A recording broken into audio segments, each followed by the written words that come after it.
ભાવનગરના 303માં જન્મદિવસની ઉજવણી સાદાઈથી કરવામાં આવી હતી। આતંકી હુમલાને લઈને ભાવનગર જન્મોત્સવ સમિતિ દ્વારા લેવાયો હતો નિર્ણય। મહારાજા કૃષ્ણકુમારસિંહજીની પ્રતિમાને ફૂલહાર કરવામાં આવ્યા હતા। મહારાજા કૃષ્ણકુમારસિંહજીની સમાધિ ઉપર ફૂલહાર કરી શ્રદ્ધાંજલિ આપી। રાજવી પરિવારના યુવરાજ જયવીરસિંહ મહારાજા સાહેબની સમાધિ પર પુષ્પાંજલિ કરી હતી। ભાવનગર જન્મોત્સવ સમિતિના અધ્યક્ષ જીતુભાઈ વાઘાણીએ પુષ્પહાર કરી મહારાજા સાહેબનું પુષ્પાંજલિ આપી હતી। જે કેસમી ગુજરાતી સાથે હિરેન ભાયાણી, ભાવનગર। આજે ભાવેણું એ જન્મ લીધો હતો। સૌ ભાવેણાવાસીઓ સમગ્ર વિશ્વની અંદર વસી રહ્યા છે, સમગ્ર ભારતમાં વસી રહ્યા છે। એના માટે આપણા સૌ માટે આજે ગૌરવનો દિવસ છે, કારણ કે એવા સ્ટેટમાં આપણે જન્મ લીધો।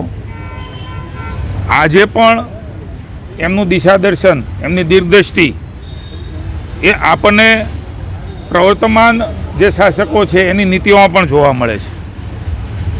ભાવનગર જન્મોત્સવ સમિતિ દ્વારા સતત 10મા વર્ષે આ ઉત્સવની ઉજવણી સૌ ભાઈઓ ભેગા મળીને કરી રહ્યા છે। ભાઈ જયેશભાઈ, રણધીરસિંહજી, ગિરીશભાઈ, તમામ મિત્રો અને અમે સૌ સહયોગી બનીને આ કાર્યક્રમમાં આપ સૌ પણ જાણો છો, રંગારંગ રીતે કાર્નિવાલ તરીકે ભાવનગર સ્ટેટનો પરિવાર પણ હાજર રહેતો હોય છે। પણ કમનસીબ ઘટના એ હમણાં જ પહેલગામમાં ઘટી છે। ભાવેણાના પિતા પુત્ર યતીશભાઈ અને સ્મિત, એક કુમળો યુવાન એ નથી રહ્યા, અનેક લોકો નથી રહ્યા। સમગ્ર દેશ એની નિંદા કરે છે। માનનીય વડાપ્રધાન, મુખ્યમંત્રી વગેરે પણ ખૂબ સંવેદનાથી સમગ્ર વિષયને લઈને સંવેદનાઓ વ્યક્ત કરી છે। ભાવેણું પણ વ્યક્ત કરે છે અને સમિતિને અમે સૌએ પણ વ્યક્ત કરીને કાર્યક્રમ એ મુલતવી રાખ્યો। પણ આપણું ભાવનગર હોય અને એ રાજવીઓનું સમાધિ સ્થળ હોય, જ્યાં એમનું સ્ટેચ્યુ હોય, ત્યાં જઈને સાદાઈથી પુષ્પાંજલિ કરવાનો કાર્યક્રમ, શ્રદ્ધાંજલિ કરીને એક ઋણાનુભાવ વ્યક્ત કરવાનો, એક ભાવસભર ભાવેણા એમના માટે જે એમણે કર્યું છે એના માટે એક ભાવ વ્યક્ત કરવા માટે અમે સૌ આવ્યા છીએ। ભાવસિંહજીનું સ્ટેચ્યુ આપણે સૌ જાણીએ છીએ મોતીબાગ ખાતે, અને આપણો આ દરબારી કોઠાર એટલે આપણા મહારાજાઓની સમાધિ છે। પરમ પૂજ્ય ભાવસિંહજી, કૃષ્ણકુમારસિંહજી, રાજમાતા, આ તમામના સમાધિ સ્થળો ઉપર માનનીય મેયર શ્રી ભરતભાઈ, આપણા યુવરાજ સાહેબ જયવીરસિંહજી, જેમનો હું ઋણ સ્વીકાર કરું છું કે સ્ટેટ વતી એ પણ હાજર રહ્યા। માનનીય પ્રમુખ શ્રી કુમારભાઈ, બેન શ્રી સેજલબેન, ધારાસભ્ય રણધીરભાઈ, જયેશભાઈ, ગિરીશભાઈને સૌ ભાવેણાવાસીઓ અને સૌ કાર્યકર્તાઓ ઉપસ્થિત રહ્યા છે। ત્યારે મારે આ તકે યાદ કરવું છે કે જ્યારે શાસન હતું ભાવસિંહજીનું, એવા વખતે 1958 વિક્રમ સંવતમાં દરબાર બેંકની સ્થાપના થઈ। એ જ રીતે 1968માં ખેડૂત સંકટ નિવારણ ફંડ, જે ક્યાંય નથી, આજે કલેક્ટર કચેરીમાં એ નિવારણ ફંડની જોગવાઈ છે, જે ખેડૂતોને મદદ કરી રહી છે।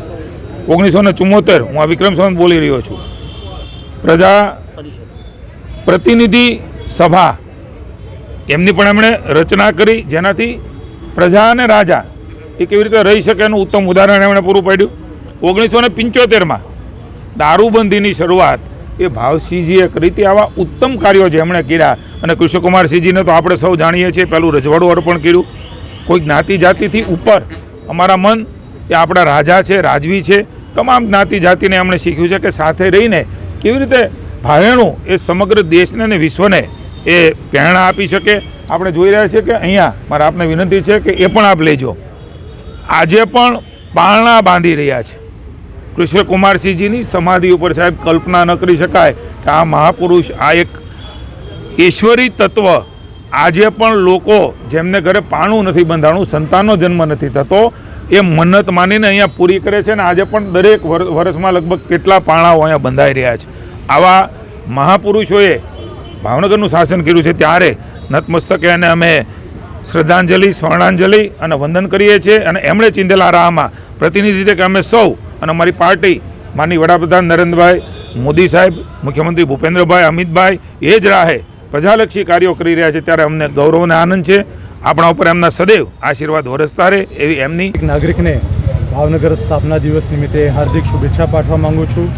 અને સાથે સાથે એટલું જ કહેવા માગું છું કે જેટલું ગૌરવશાળી આપણું ભાવનગરનો ઇતિહાસ છે અને પ્રજાવત્સલ પ્રાતસ્મરણીય અને એક નામદાર મહારાજા કૃષ્ણકુમારસિંહજીનું જે સપનું હતું અને એમના શબ્દો કે મારી પ્રજાનું કલ્યાણ, આજે અમે બધા મારા સાથી નગરજનો સાથે રહીને એકતાથી ભાવનગરનો વિકાસ કરશું.